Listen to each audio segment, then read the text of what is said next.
Hello, everyone. Well, we are focusing on our favorite segment of women, mid-age women and beyond. So today's session is again talking about what women go through. They're going through burnout, they're balancing so many things. So we want to talk about what kind of meditative practices, whether it's yoga, qigong, or breathing, can help women during that phase of life. So to talk about that, we have Amy. Calls herself Catalyst for Women's Wellbeing, and she focuses on exactly that same age group. So namaste, and thank you so much, Amy. Namaste. Thank you very much.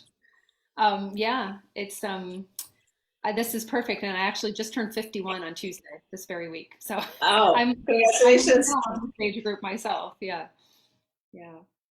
And I really enjoy most of the clients I've worked with that have been coming to me over the last 10 years have been in this age group, midlife, 50, 40s, 50s, 60s, and many of them kind of wanting to get back to their bodies, like getting back to taking care of themselves because they've been so busy, climbing the corporate ladder, having children, whatever the case, or both in some cases, whatever the case may be. So that's a bit about just the work that I've been doing. Yeah.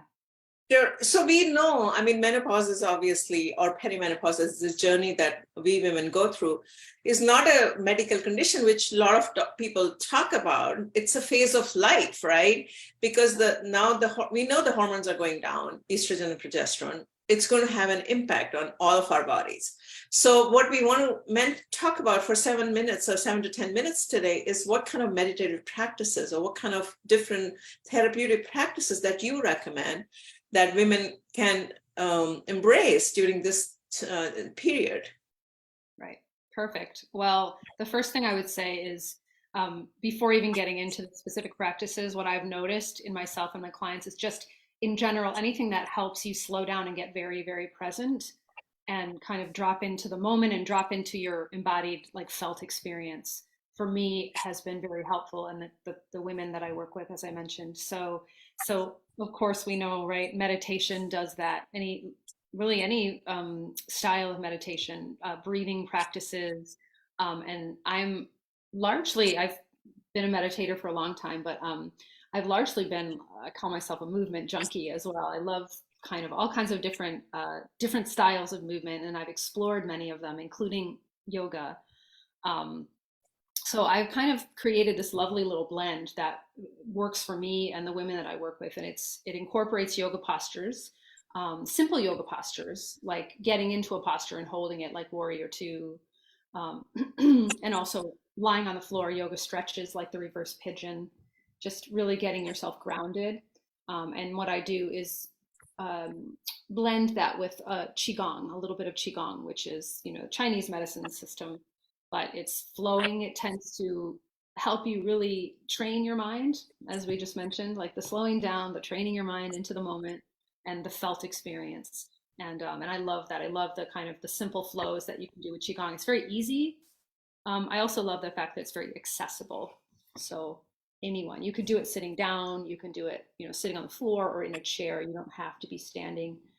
Same thing with yoga, as you know, obviously. Same thing with yoga. You can do yoga in a chair. You can do yoga. Um, you can modify it so that it's accessible for many different people at different abilities and levels. So I think that's beautiful. Combining yoga and qigong, they're so beautiful practices, both of them, and people either do one or the other. I love the way you're combining the two. Two beautiful practices. So, talk to us a little bit on what kind of a simple sequence of maybe a yoga pose. People don't know so much about qigong poses, but then the breathing technique, or how would that flow for like someone who's trying to do for a couple of minutes? What would that look like? Sure, you have my little friend visiting us here today. Sure, yeah. So I'll give you kind of the general overview in my classes. It tends to look like this. We start in a seated posture, so like an easy pose, a sukhasana in yoga, the cross-legged, or a bound angle pose, just to relax the hips and get grounded. And then the yoga movement usually is like stretching. I would say stretching and getting joint movement. So head rolls, while sitting in a seated posture like that. Um, And then we stand. I progressively work my way up to standing, and we would do, maybe we would progress by doing a down dog, coming through a down dog, or coming through hands and knees, a cow and a cat into down dog, and then we make our way into standing. And then I'll sometimes do some stronger standing poses just so that we can feel really grounded, connected to the earth, and big and open in our limbs, like in the warrior, where you just reach your arms out wide. And then I go into some of the flows, which are a lot of the qigong flows are kind of, you can use your legs, but you're using your arms and shoulders and heart.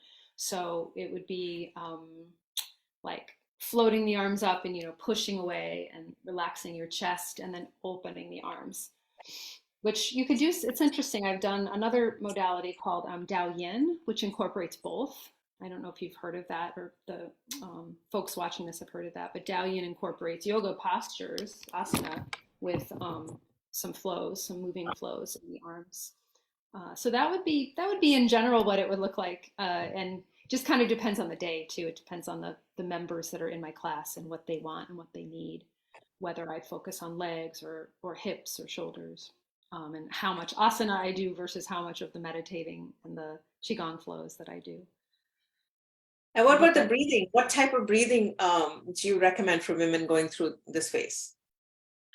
wonderful. Yeah, again, to sort of slow the mind down. I've found, and I've heard from a lot of my clients, there's just such a busy mind. I don't know if that resonates with you. Yeah, such a busy, like chattery mind, and we always have thoughts. We can't stop them; they continue to come. So for me, erring on the side of a longer exhale, using the counting or the ratio breathing. So like a four in count, a four inhale, excuse me, and like a six exhale, like a resonance breath. I tend to use those a lot now. Or I'll begin with if people are just feeling kind of, there's like they got to get the lead out in the morning, because often my classes are in the morning. Then I do the Kapalabhati, the skull shining breath, which is the short, forceful exhales through the nostrils. So I usually use those kind of things as like a purging exercise, and then go into the deeper, longer pranayama. Yeah. Okay, so now a lot of women also, this is a question I have to ask, and go through hot flushes, especially through perimenopause sometimes. And you think Kapalbhati would be a good one, or any other that would be a cooling breath that would help women to kind of come, just cool themselves down if they're having hot flushes or night sweats. Any thoughts on that? Yeah, that's a good question too. I'm really like pulling from my own experience right now, because just candidly sharing, I'm definitely in that phase and I'm having a lot of hot flashes right now. Oh So my God. so it's a perfect question. Two things that I've used that I've found helpful, and one is the sitali. I think it's sitali with the I don't have the tongue roll. I don't have that gene, but where you stick your tongue out and you inhale through the mouth. Yeah, and exhale through the mouth. Yeah. So it's thought to be very cooling. It's thought to cool down, the rajasic energy or the fiery energy. Yeah, very simple.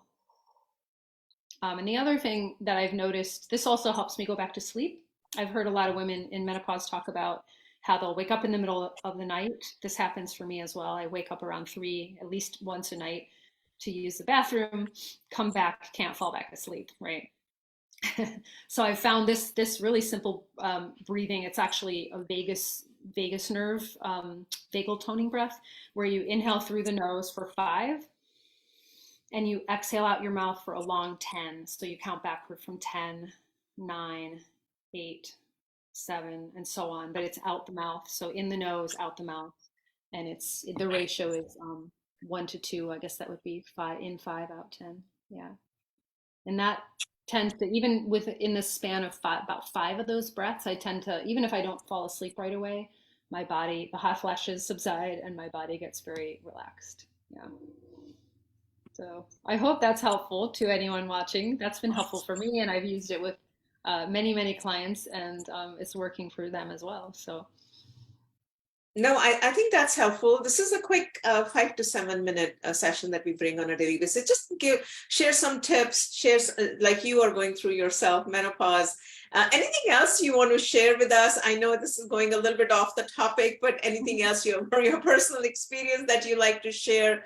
You talked about different type of nutrition that you're focusing on. Anything else that could help someone else?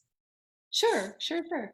Yeah, this I think I would want to share because it's been so helpful for me is just knowing how our minds work and the how we use thinking, how we use our thinking. Something that I began to coach with my coach that I still work with about 3, 4 years ago, so before the pandemic, and she started to just direct my attention to how I was using my thinking. In other words, I had a lot of like scary thinking going on about a particular situation of my life that I was in at that point. And her, this, I guess, mindset, for lack of a better term, I would call it mindset coaching, her ability to like guide me into a more graceful understanding of how I use thinking and how we work with our thoughts. And meaning often we're so compelled by that thinking and we kind of root around in there and we tend to get like overly invested maybe or overly compelled by our thinking, just starting to like, again, like not like you can control your thoughts, they come anyway, but beginning to kind of step back and look at it as one does, as we do in meditation, taking that kind of bigger grand view of like, oh, that's just this little voice in here going off. I'm not going to be so compelled to look in that direction. I'm going to pause, relax my body, or go about my day and be like, that's just this voice in my head and it's getting loud and it's okay. It's going to get quiet again eventually. So I hope that makes sense, but I can go deeper on that. I work very deeply one-on-one with my clients when I'm coaching them in this particular understanding of, it's called the three principles. It's an understanding of mind and consciousness and thought. And it's led me to have, and the clients I'm working with to have a much more graceful, just kind of easeful experience of life, being more present in their own lives. And you can apply it to any area of your life. That's the thing. Because you can have a lot of scary thinking around the food you eat. You can have a lot of scary thinking around, I don't have enough money in the bank. You can have a lot of scary, and be really invested in that thinking, and it's guiding your life. So when you stop letting it kind of guide your life and your wisdom, your deeper, that well of your wisdom, that's also where I believe our well-being comes from, is, deep within the core of us. It's not this external, it's not the next yoga class you take, it's not the next massage you get. Although those are beautiful tools and they help us relax our nervous systems and they help us, tap into that clarity. So that was a lot of words and I hope that makes sense. No, I think it's beautiful. You're absolutely right. Women are, all of us. We have so many thoughts going in our mind, and we cannot calm ourselves because we are trying to take care of others, and we're not trying to take care of ourselves most of the time. Most of the women are like that, caregivers, right? So what you said is this is a beautiful phase for women to start thinking about yourself, right?